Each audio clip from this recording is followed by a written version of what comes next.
বিশ্বকর্মা পুজোতে পরিযায়ীদের সম্মান, রাজ্যবাসীকে বিশ্বকর্মা পুজোর শুভেচ্ছা মুখ্যমন্ত্রী মমতা বন্দ্যোপাধ্যায়ের। আর পরিযায়ী শ্রমিকদের সম্মান জানিয়ে বিশ্বকর্মা পুজোয় ছুটি, বিশ্বকর্মা পুজোয় সরকারি ছুটি ঘোষণা করেছেন, জানিয়েছেন মুখ্যমন্ত্রী মমতা বন্দ্যোপাধ্যায়।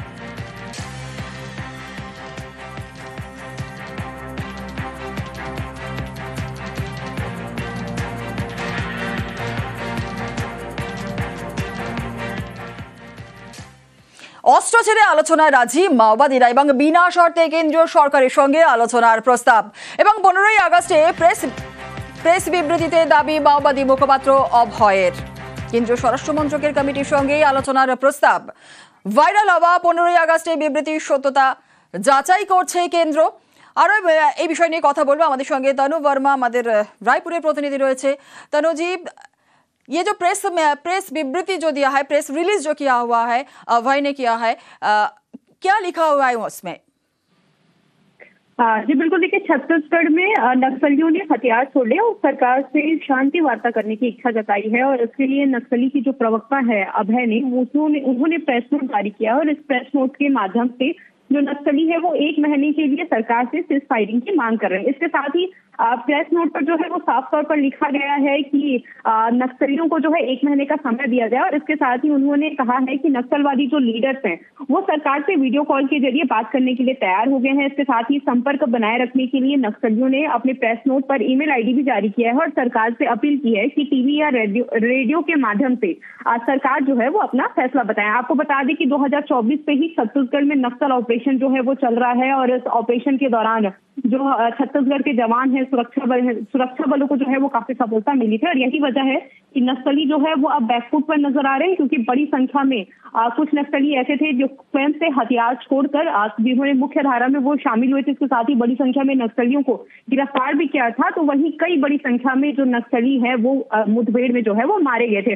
और यही वजह है कि अब जो नक्सली है वो सामने से ही सरकार से शांति वार्ता की अपील करें। ये जो प्रेस नोट जारी हुआ है ये 15 अगस्त की डेट का दिखा रहा है, जो फिलहाल अभी वायरल हो रहा है। और सरकार की तरफ से अभी प्रेस नोट को लेकर फिलहाल तो कोई फैसला सामने नहीं आया, लेकिन अभी कोई भी फैसला लेने से पहले सरकार जो है सुरक्षा एजेंसी की तरफ से पहले इस पूरे प्रेस नोट की जांच करवाएगी कि आखिरकार ये प्रेस नोट सच में सही है कि नहीं है, या फिर नक्सली कोई और रणनीति तो नहीं बना रहे हैं और इसके पीछे क्या नक्सली ईमानदारी से मुख्य धारा में वापस लौटना चाह रहे हैं। क्योंकि जब केंद्रीय गृह मंत्री अमित शाह छत्तीसगढ़ पहुंचे थे तो उस दौरान उन्होंने मार्च 2026 में नक्सलवाद को छत्तीसगढ़ से पूरी तरह से खत्म करने के निर्देश दिए थे। उनके निर्देश के बाद ही, इस डेडलाइन के बाद ही छत्तीसगढ़ में नक्सल ऑपरेशन काफी तेज हुआ था और नक्सली के जो कई बड़े कैडर की जो लीडर्स है वो जो है मुठभेड़ में मारे गए हैं और जिसकी वजह से नक्सली जो संगठन है वो काफी घबराया हुआ है। यही वजह है कि वो शांति वार्ता की अपील कर रहे हैं। फिलहाल सरकार की तरफ से इसको लेकर कोई फैसला जो है वो सामने नहीं आया है। जी शुक्रिया, बहुत शुक्रिया।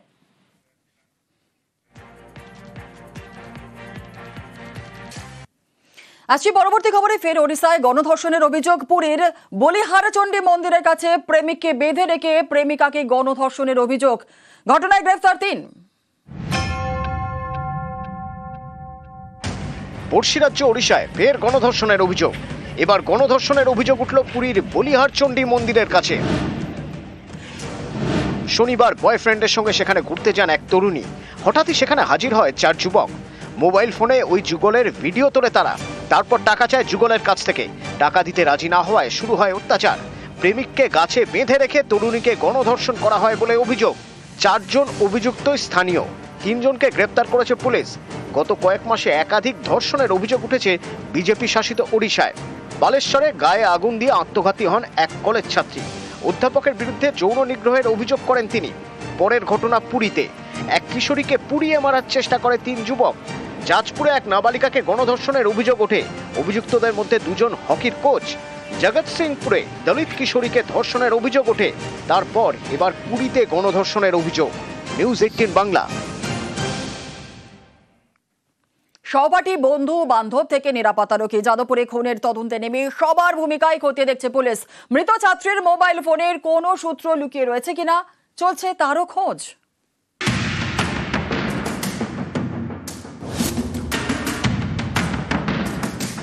যাদবপুর বিশ্ববিদ্যালয়ে ছাত্রী মৃত্যুর ঘটনায় খুনের অভিযোগ দায়ের করেছে পরিবার।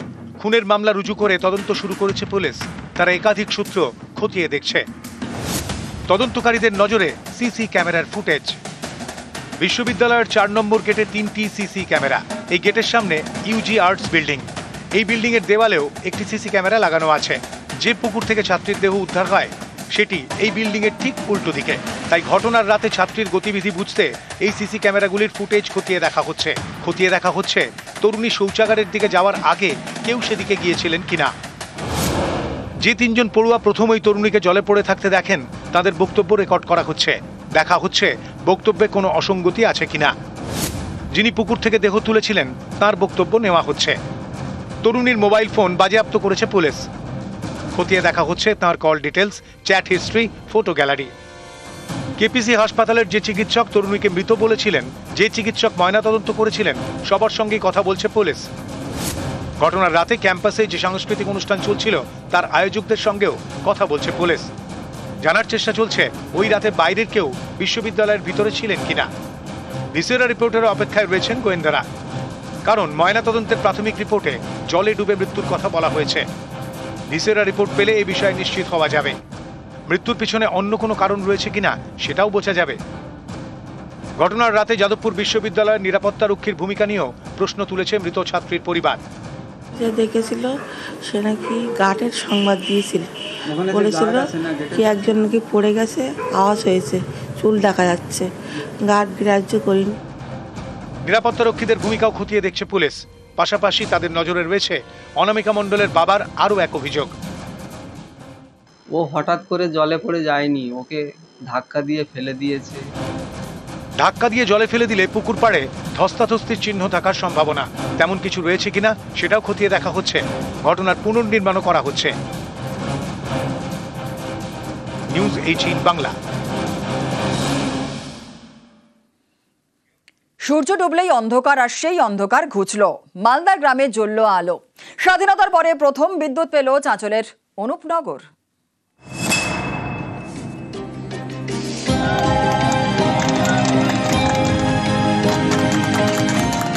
মালদার গ্রামে প্রথম আলো, খুশির হাওয়া। স্বাধীনতার পরে প্রথমবার কারেন্ট এলো গ্রামে। অনুপনগর গ্রামের দুই দিক দুই রাজ্য। একটা দিক এ রাজ্যের মালদার চাঁচলে, আরেকটা দিক বিহারের ধরমপুরে। গ্রামবাসীদের দাবি গোটা গ্রামে এতদিন বিদ্যুৎ ছিল না, রবিবার ঘুচল সেই অন্ধকার।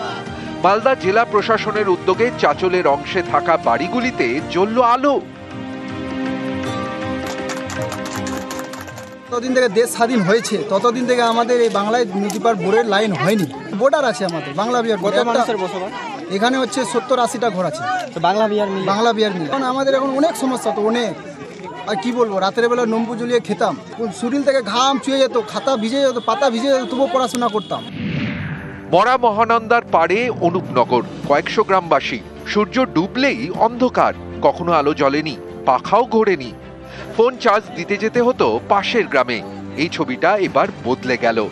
গ্রামে বসেছে বিদ্যুতের খুঁটি, আপাতত 20টি বাড়িতে ফুটেছে আলো।